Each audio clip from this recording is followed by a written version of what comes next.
खेलोगे कूदोगे होगे खराब। नमस्कार, मेरा नाम है यशवंत और आप इनसाइड भारत टीवी देख रहे हैं।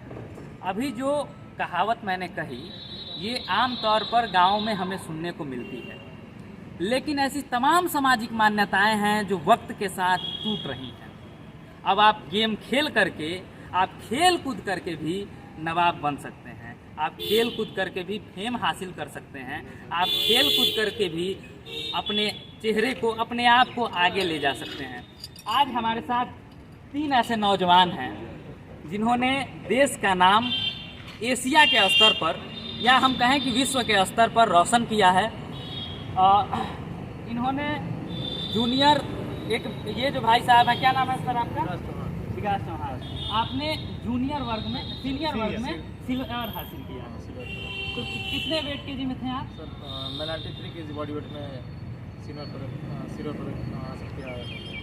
कहाँ घर पड़ेगा आपका? रामजानकी नगर में।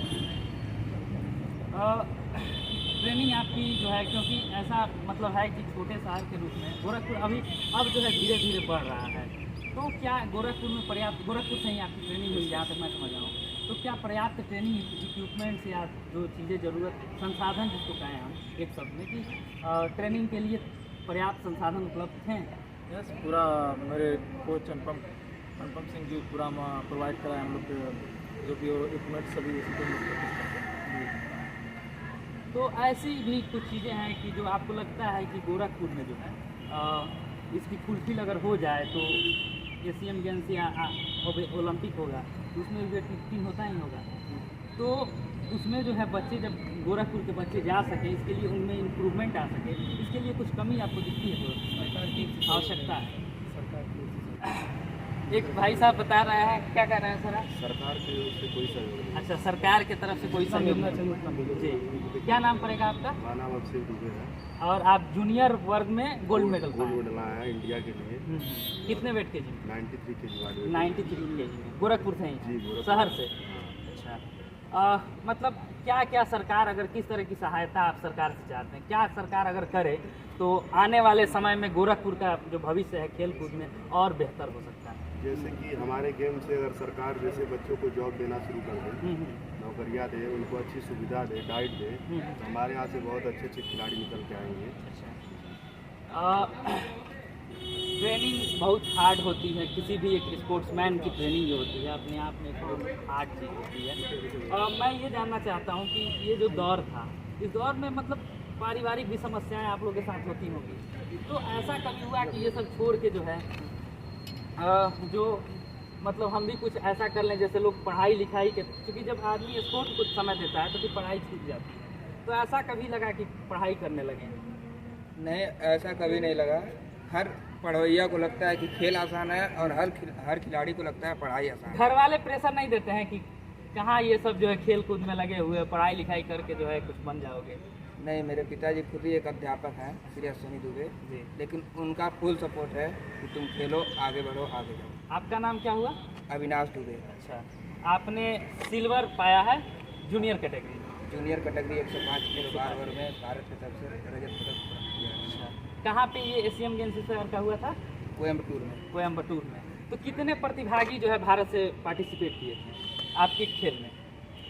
भारत से हर मतलब एशिया में जितने देश होते हैं वहाँ पे जहाँ पर पावर लिफ्टिंग होता है वहाँ से हर भार वर्ग में खिलाड़ी पार्टिसिपेट किए थे। अच्छा, और आपके वेट ग्रुप में कितने प्लेयर थे आप लोग के? औसत एक बता दीजिए, तीनों लोग मतलब टोटल कितने प्लेयर आए थे वहाँ औसत पे? 5 खिलाड़ी हर भार वेट में, 7 खिलाड़ी, 8 खिलाड़ी, 9 खिलाड़ी, ऐसे हर भार वर्ग में। देश से 9-10 खिलाड़ी गए। और आप लोग गोरखपुर के वो 3 लोग हैं जिन्होंने इंडिया टीम में selection। इंडिया टीम में आप लोग का सिलेक्शन हुआ, जो कि हम लोग एक ही परिवार से और सगे भाई हैं लोग। अच्छा, तीनों लोग?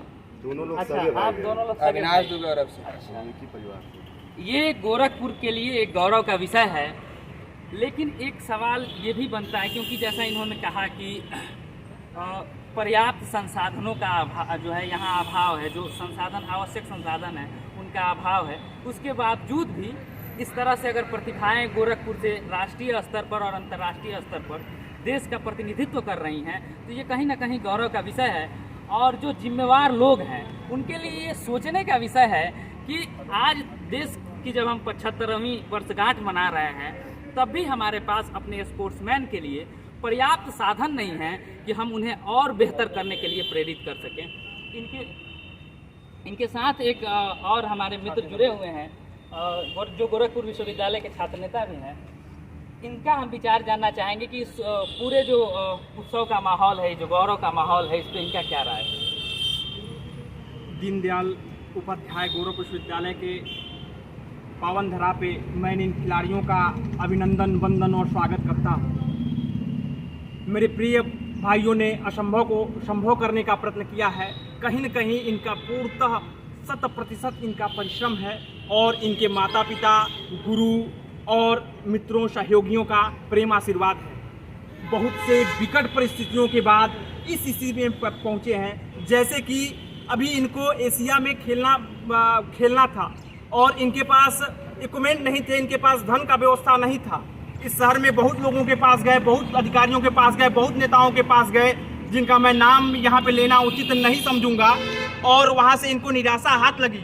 विश्वविद्यालय के कुछ कर्मचारी बंधु हैं, आप उनके कोच हैं, माता पिता हैं, शहर के कुछ अच्छे लोग हैं जो इनके लिए आगे आए और विश्वविद्यालय कर्मचारियों के माध्यम से, जो हमारे मित्र इस समय नौकरी करते हैं उनके माध्यम से, कुछ व्यवसाय करते हैं उनके माध्यम से, बूंद बूंद से जैसे घड़ा बढ़ता है, ऐसे इन लोगों के लिए पैसे इकट्ठे करके हम लोगों ने वहाँ पे भेजने का कार्य किया। और इन लोगों ने इस कार्य को पूर्णतः फलीभूत किया कि वाकई में आप हमारे ऊपर कहीं 1 रुपया लगा रहे हैं तो उसका 100 रुपया निकलेगा। निश्चित ही इस तरह की समस्याएं भारत के लगभग सभी परिवारों को है और इनकी कहीं न कहीं डाइट की कमी है।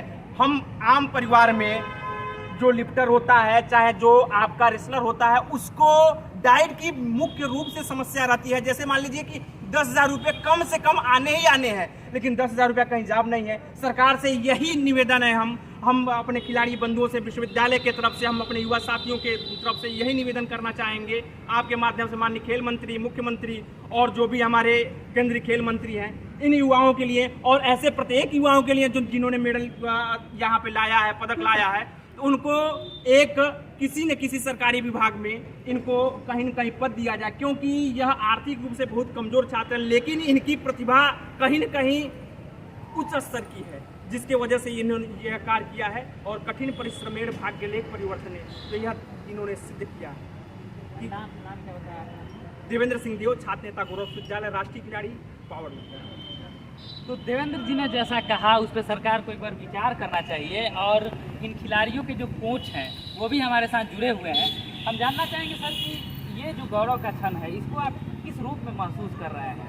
देखिए, एक कोच की या अध्यापक की नहीं, जब उसके छात्र सफल होते हैं, उसके शिष्य सफल होते हैं, तो सबसे बड़ी सफलता उसकी, क्योंकि वो उन्हीं के बीच अपनी सफलता खोजता है। आज इन्होंने मेरी पूरी मेहनत सफल कर दी, क्योंकि छोटे भाई जैसे हैं और दिन रात हम लोग साथ ही रहते हैं, करते हैं प्रैक्टिस। मैं भी नेशनल लेवल का प्लेयर हूँ, सहयोग देता हूँ इनको, लेकिन इन्होंने पूरी मेहनत सफल कर दी आज इस मुकाम पे जाके।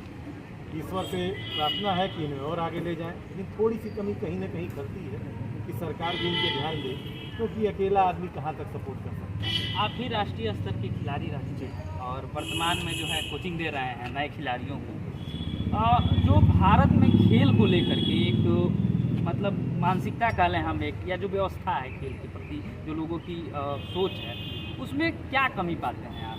क्या उसमें और जो है बदलाव कर दिए जाएं तो खेल के प्रति जो है जागरूकता भी बढ़ेगी और बेहतर प्रदर्शन भी आएगा? एक खिलाड़ी नेशनल खेलने के बाद इंटरनेशनल खेलने जा रहा है और उससे अथाह शुल्क लिया जा रहा है, उसको किराया भाड़ा सब अपने घर से देना, तो कहीं ना कहीं खिलाड़ी के लिए सबसे विपरीत परिस्थिति तो यही है कि वो 1 लाख 1.5 लाख की व्यवस्था करे तब वो वर्ल्ड खेलने जाए या एशिया खेलने जाए।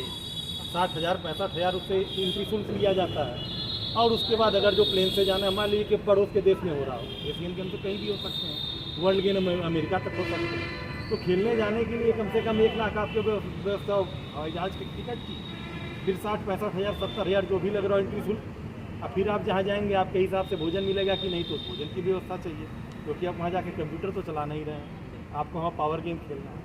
तो ये सुविधाएं जो सरकारी सपोर्ट नहीं मिलता है या एसोसिएशन से सपोर्ट नहीं मिलता है, ये कहीं ना कहीं खलता है।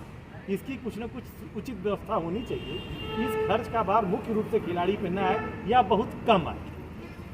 कुल मिलाकर इस बात को इस तरह से समझिए कि कुल जमा बात ये है कि जिस तरह से मेधावी छात्रों को, रिसर्च स्कॉलर्स को विदेश जाने के लिए सरकारें पैसा देती हैं, स्कॉलरशिप देती हैं, उसी तरह से जो मेधावी खिलाड़ी हैं, जो खिलाड़ी अच्छे प्रदर्शन कर रहे हैं, उनको उनके प्रदर्शनों के आधार पर सरकार को एक मेधा सूची बनानी चाहिए और उस पर एक स्कॉलरशिप का आवंटन करना चाहिए, जिससे जो अच्छे खिलाड़ी हैं, जो भविष्य में देश का प्रतिनिधित्व कर सकते हैं, उनको एक इकोनॉमिकल सपोर्ट मिल सके। इस उम्मीद के साथ कि व्यवस्थाएं बदलेंगी, नया सवेरा होगा, इस वीडियो को हम यहीं समाप्त करते हैं और आपको सर और इन तमाम खिलाड़ियों को मैं अपने चैनल की ओर से ढेर सारी शुभकामनाएं देता हूं और बधाई भी देता हूं कि आप लोग गोरखपुर को ये गौरव देने का जो है अवसर प्रदान किए हैं। कैमरे के उस पार से मेरा सहयोग कर रहे हैं सोनू, मैं यशवंत, इनसाइड भारत टीवी के।